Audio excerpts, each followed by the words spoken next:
Welcome everyone. Today we're going to be doing a lesson on lateral reading by using the movie Concussion and how it implements researching outside the box to overcome bad information. This is part of a larger video series that will be teaching media literacy skills, which are very important to understanding the information that you look at every day. One of the most effective ways to learn this is by lateral reading, which is essentially just researching the website's credibility to decide if it's worth reading. The goal of this video is to teach the basics of this skill through an applied example. We're going to be using the movie Concussion for that. So the question arises, how do you read laterally? It's really just finding out information about the website as well as what it has to say. This is including stuff like the purpose of the website, how other websites report information, the same information to be specific, who owns the site, who funds the site, why is the information phrased in the way that it is. You have to go to other websites to answer those questions, and by doing that, you're able to get a better image of what information you're reading. So Concussion implements this. This is a movie about Dr. Bennett Omalu, played by Will Smith, and he was one of the first doctors to extensively study CTE and its relation to playing football. The biggest challenge that Omalu and his colleagues face in the movie is the information provided by the NFL's think tank about mild traumatic brain injuries.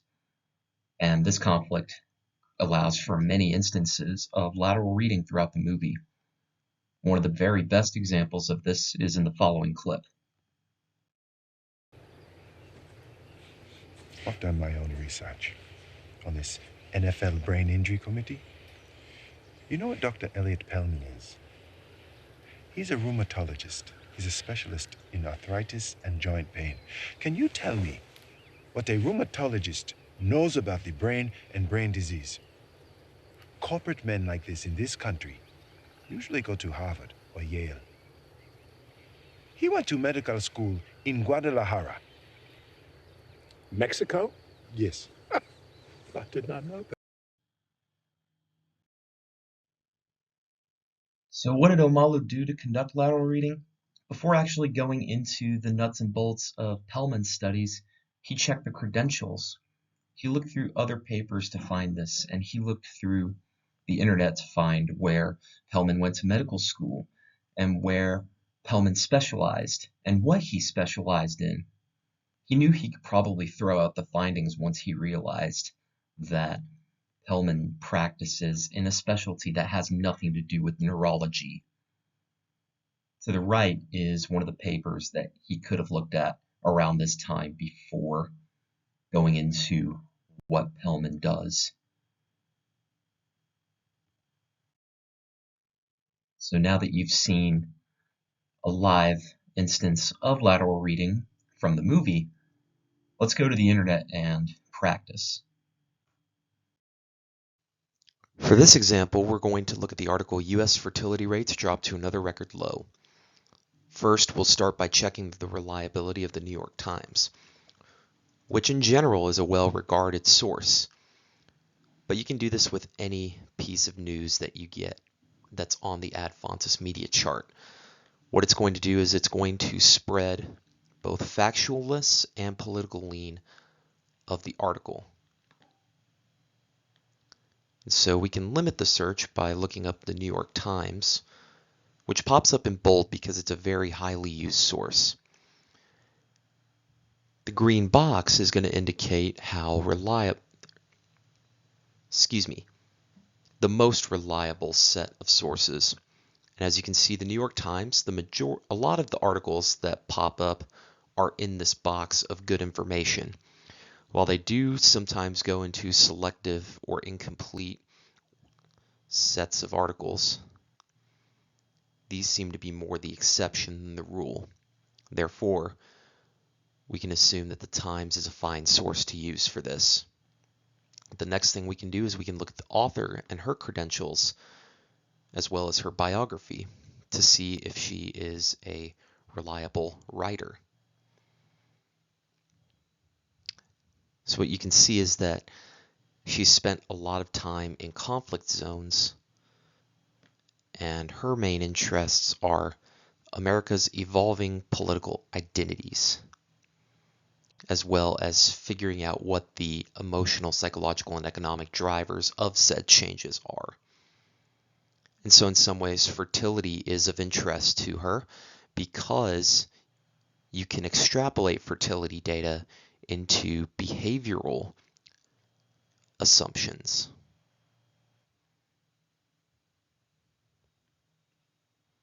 And then, of course, you can look elsewhere.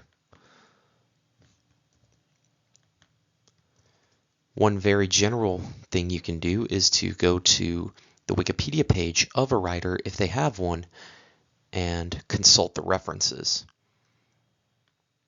Such as this one, New York Times correspondent offers view from Baghdad.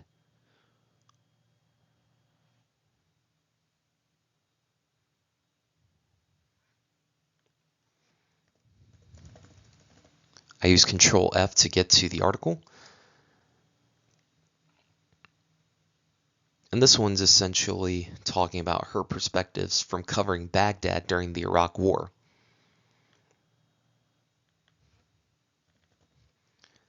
Now, I accidentally closed out of it, but another thing to note is her award, the honorable mention in a Kurt Schork Awards. We can corroborate this by looking up Sabrina Tavernice's name. As you can tell, I've done this already,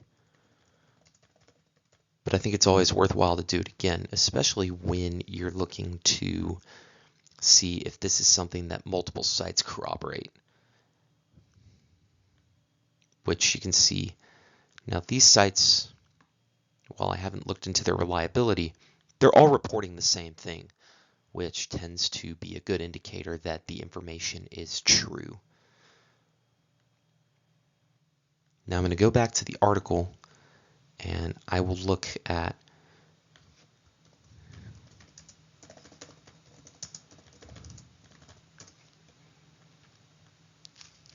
the way other news sites are reporting it. So as you can tell, U.S. fertility rate falls to record low. U.S. fertility rate hits a new low. U.S. fertility rate dropped another record low. Every piece of news is essentially saying the same thing, which is an indicator, again, that the information is indeed what it is conveying. What's really nice about this article is that it presents the information itself, the federal data that was released on Thursday that made this report. There's a couple things you can do with reports like this to ensure that the information is good. So I will look at the primary author here, Dr. Brady Hamilton, and I'm going to look at his credentials and see what he's got.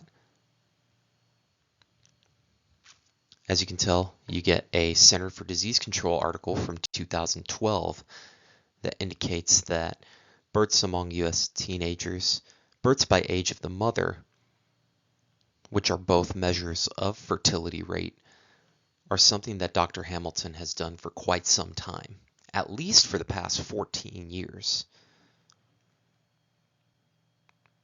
And this article doesn't really go into much detail about overall fertility rates, but it does give us a pretty good idea of Dr. Hamilton's research. You can also go on ResearchGate, which tends to be perceived as social media for nerds, but it does consolidate publications pretty well. So what does Dr. Hamilton like to write about? Trends in births and deaths, births in the United States, vital statistics reports, which presents trends in mean age of mothers. Looking at the research that Hamilton puts out, it's safe to say that this is something that he's pretty well versed in. You can also look at the abstract, which is going to give you an overview of what the article is going to, or what the paper is going to be about. So it's going to present 2025 data on US births, which were processed by the National Center for Health Statistics. And then, as you can see, the results here say that births declined 1% from 2025 to 2024. The general fertility rate went down 1%. The fertility rate for teenagers went down 7%. Now, going in the second paragraph and the third paragraph, these are essentially transcribing the numbers from this onto here. And with all these things in mind, it's likely safe to say that this is a fine article to read.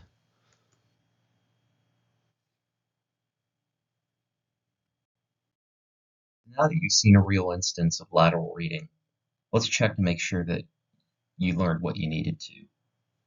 Let's say you come across a post on Reels that cites a study about the carnivore diet, and you want to verify that you're reading good information.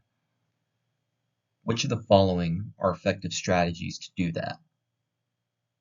I'll take a few moments to pause, but feel free to pause the video if you need a little bit of extra time.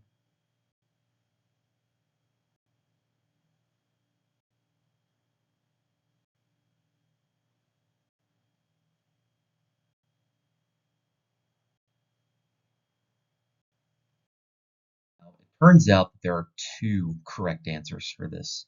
B is an effective strategy because researching the journal that the paper was published in allows you to determine if it's one, part of a greater body of work, and two, relevant to the rest of the journal.